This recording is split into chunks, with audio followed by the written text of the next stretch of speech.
All right. Hey, I am back with another card. I am not sure where this is going to fit in. It's a Winter is Coming Wednesday, and this is probably going to be part of episode 28, where I've been piecing together a whole bunch of cards. And in the midst of trying to rebuild my stash because I sold so many, Libby and I got a chance to craft, and I want to share this card. It's one of my favorites, and I was in the middle of doing the final touch-ups for it and thought I would finish those with you. I didn't want to spend a lot of time. This is the diorama dies, and I think this is caroling mice. I don't see it close by. Anyhow, so these mice were colored with, I'm going to show you my pile. I do have a place where all of I have the storage, the Stampin' Up storage, but all of these were used to color the cute mice. So what I'm doing as a final cleanup is touching up the edges as well as doing a little more white. So how I do my white accents, you can see some of them on the mice for highlights. I have jelly rolls, 3 different sizes, 5, 8, and 10. You can buy them in a 3-pack. In fact, this one, this 08, is not part of the pack of 3. You'll see that this 8 probably came separate at some point in time because it doesn't have the lid on it that says 08. I probably do have it in my stash because I have all of my pens separated by color. But for this project, I have all 3 sizes of whites to go through and do little dots, mostly dots and maybe some little lining here and there. You can see that this tree has been dotted and this tree has not. And I was doing mostly 05, just very delicate dots, little hints of highlights and details. I put them somewhat random. Believe it or not, even though the highlight side is the lighter side, they don't show up as well. So I have the tendency to move, you'll see like here's the highlight section of the blue jacket, and I did my highlights in the dark, and that is because they just don't show up when you put them on the light. So that is my strategy for the dotting. I did use the Merry Melody. You'll notice the Merry Melody is one of the diorama in white. This is using Santa Express. And the last bit, which you can do first or last, I actually did not fussy cut these. I let my brother, which is now, it has its own place on a table, so that I can save so much time. So if you've ever wondered, I have a CM350, so it's a little bit older. And I've had it the entire time we've been traveling. It works great. It does vinyl. I do vinyl. I just did some artwork that I may actually put on my coloring channel that I'm getting started. And I did one sign for each bathroom that says wash your palms. And so the brother is just a great tool, and it fussy cuts marvelously. So I'm going over here and I'm getting rid of all the whites. I don't like the white. And when I did the cutout, the brother did the cutout. I will share with you, I did 2 of them. And so I have another one that I am going to do. The light post has 2 little dark areas. Let's see if I can do this without touching. Right there and right there are actually not cut out. This little tree here, I need to grab a brown and get it with some tree color. So see, I'm just doing the final little cleanup to make it finished enough for sending. And you can do this part first or last. And this is a basic gray, it is not black. And I inked it in basic gray, and you'll see it's still quite dark. So you can put as much time into your edging. I can tell you that the more edging you do, the cleaner it will look. And that is now finished edging, and I could have opted for my next card that I'm going to do with these mice. I will probably color them the same because I have everything out and I like how that coloring worked. You'll see that the brother left some white on the left side, but it did a really clean job on the right. So I could pre-clean up the lamppost. I guess I have to cut out more trees, or I might not even include the trees. Then these diorama pieces, I will go ahead and emboss the melody, Merry Melody, on both pieces of white, and I will figure out very nice placements of the white. The mice will be colored, and this will go on some sort of colored base. I'm not sure yet what that will be, and I think it will look darling once I get these edges cleaned up. They really are distracting to me. So that's all I've got for the moment, and I still am, as soon as I finish, I think I have maybe 6 more, 1, 2, 3, 4, 5, maybe 8, because not only did Libby and I craft, so I have these 2. I also went to card class and we did another set of 3 Christmas cards, so I have those to finish up. And then I will move on to my combining both paper pumpkins. So it's going to be a combo paper pumpkin / Winter is Coming Wednesday coming together grand finale. So that's all I've got. If you have any questions, comments, or concerns about coloring, about the diorama dies, oh, I should also share, this might have to be a hand-given card. I have met quite a few people in the park now where I live, so I will be able to do some hand giving of cards. So when I made this one and I let it be 3 dimensionals deep, it is going to not fit through the 1/4-inch jig. So if you look at this and you go, oh wow, that is fantastic, it is, you know, so thick and has the depth, it does, but it also is not mailable even with a non-machinable, because when you have it too fat, you have to add an extra ounce stamp to it. So I probably won't mail this. I will just give it to somebody in TGO. So again, comments, concerns, or questions you can leave on this video or over on my blog. I will have the supplies, but remember, the supplies as of December 1st are now on sale, and they're only available while supplies last. All right, I have a card I want to walk you through. This is one that was a shoebox swap. It is my upline Libby's swap, and there is so much going on that before I put it all together, I wanted to share with you all of the different techniques that she incorporated into this. When we do these swaps, we only get like 5 to 8 minutes per card. Sometimes it's as much as 12, but for this particular event, it was planned for 5 to 8 minutes, which means she had to prepare a lot of the pieces. So I'm going to walk through the pieces as well as some of the techniques that she had me do. And Libby, if I forgot any of the pieces or any of the techniques, I apologize, because she sent me the image and I've been looking at the image on my phone, but now I'm filming. So let's see how well I do. I probably won't do the final assembly, but I will layer it for you guys to see.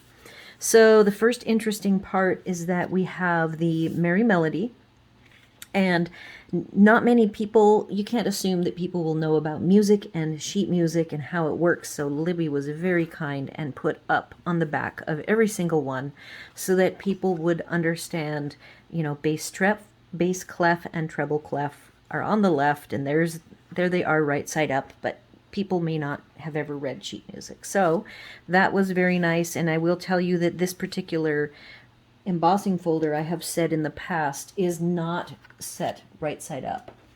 So what I've done on the embossing folder itself is state that it is upside down. So you can see here that this is the front. It says Stampin' Up, but there's the treble clef that is definitely upside down, and it goes on the, so if you rotate your embossing folder, here's the folder, now it's right side up, and there is one already embossed showing it right side up. So that is a trick for you if you have the Merry Melody folder and you are not a sheet music reader.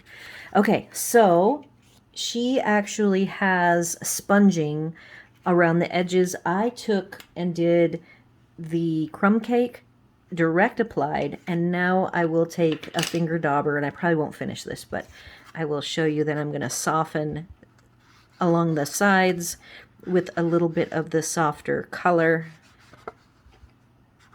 So I will finish this on my own time. I just wanted to show you that this was actually 2 techniques to this particular embossed layer. So that's the background. And then we have triple, no, quadruple. We've got, that's either clear or black, I'm not sure because it's so dark. So probably clear, silver, a little bit of gold, and gold. So each holly, she did 2 of them, came to us fully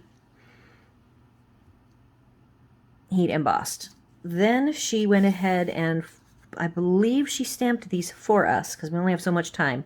And I've already glued the background layer on, and with the inked up with evening or old olive probably, you can see some of the effects of that. So I will glue. I'm going to use glue, our adhesive glue, to glue the second one on. But for the moment, I will not do so. She then provided shadow leaves in this. This is a very vanilla card. So we've got some shadow leaves here. These will probably be popped up. I will go back to the card and look and see which layers are popped up.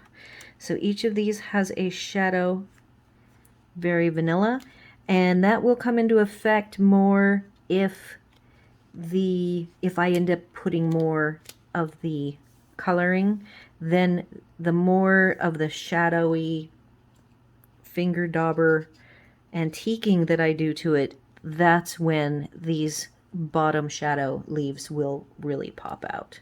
So I will be doing more of the edging. Then I took and on one of the small, this is the small holly, I just added some antiquing, distressing. She then created a label for us, and she used a blends marker to go around the label. Has like this piece that freely floats, and I mimicked her card and added the crumb cake blend to it. This will go behind. We will layer up all of these pieces above, and I will carefully, I might trim off or cover. Looks like that's working. All right, so the next thing she did is she created for us a triple bow that is the white essentials twine. Then she colored some twine with, looks like cherry cobbler, and then we have the gold from Simply Elegant. So it's a triple bow. And I have here, now I might have had all 3 colors, but since I've had this card out on my desk with other projects, the Simply Elegant layer, I will look at hers, and if it does have it, I have that trim.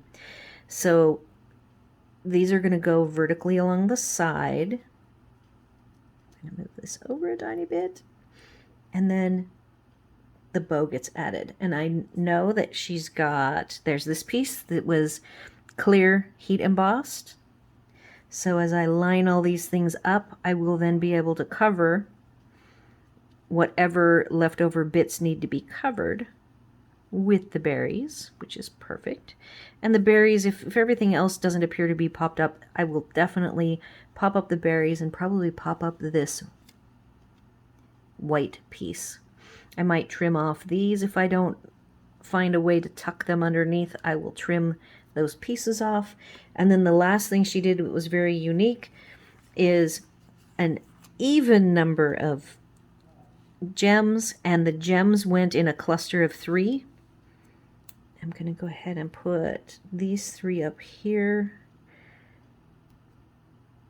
because she applied the gems uniquely, I feel, compared to how you normally use the gems. She put them in a nice tight grouping of 3 up at the top, and then after I get it all assembled, I will find a place down here and I will do another threesome at the bottom. So this is a wonderful card with many, many techniques being demonstrated. And so I wanted to make sure that you guys saw this when I do my final episode. And I will now depart for a while, and I'll be coming back for more to share with you on this final assembly week for the last projects that I need for all of the cards that I have to send, because I'm going to send them out the end of the week.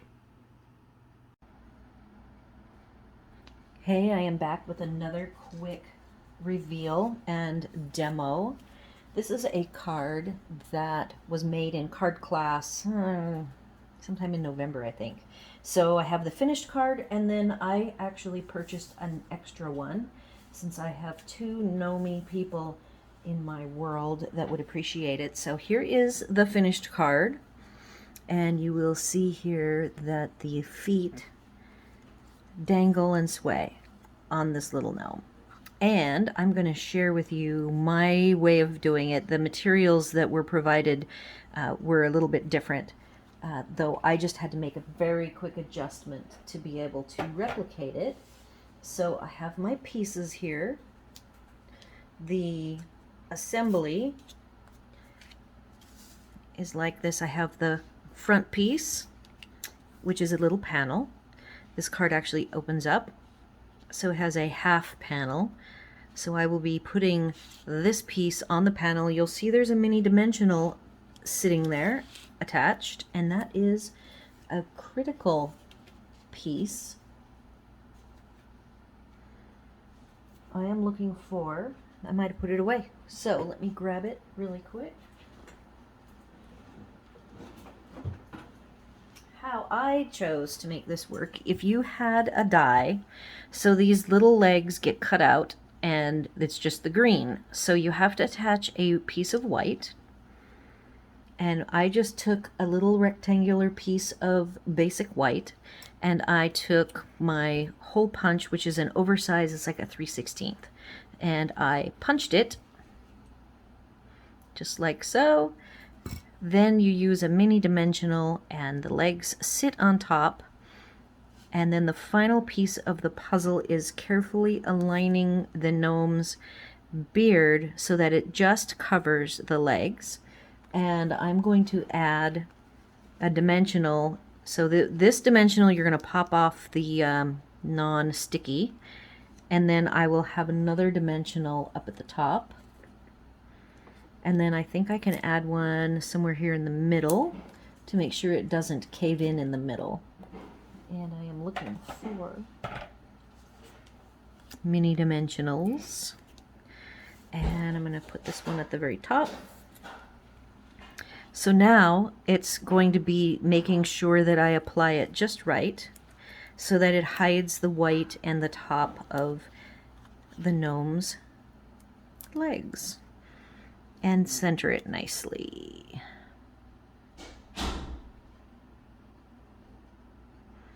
Oh, except I gotta take that off.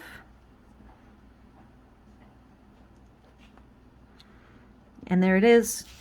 He is done. Now, I will also say that I hand cut the hat. In the second pack, I didn't get the hat, which is a die cut. So all of these pieces are die cuts. And I have his nose, which I will also pop up with a mini dimensional. And of course, this segment is going to be a part of a segment with a bunch of different little odds and ends of different cards that I made, that I did some demos of, tutorials of, and I am not sure where this will be in the midst of everything. So that's all I've got for now. And I will either be coming back with more, or this will be the end piece. If this happens to be the end, I'll go ahead and do my closing statement, which is, if you have any questions, comments, or concerns, leave them here on the video or over on my blog. I will probably not have all the supplies on the blog because they're just a smattering of a bunch of different cards, and the supplies are mostly all retiring and are only available while supplies last. Be sure to like, share, and subscribe. And as always, thanks for watching.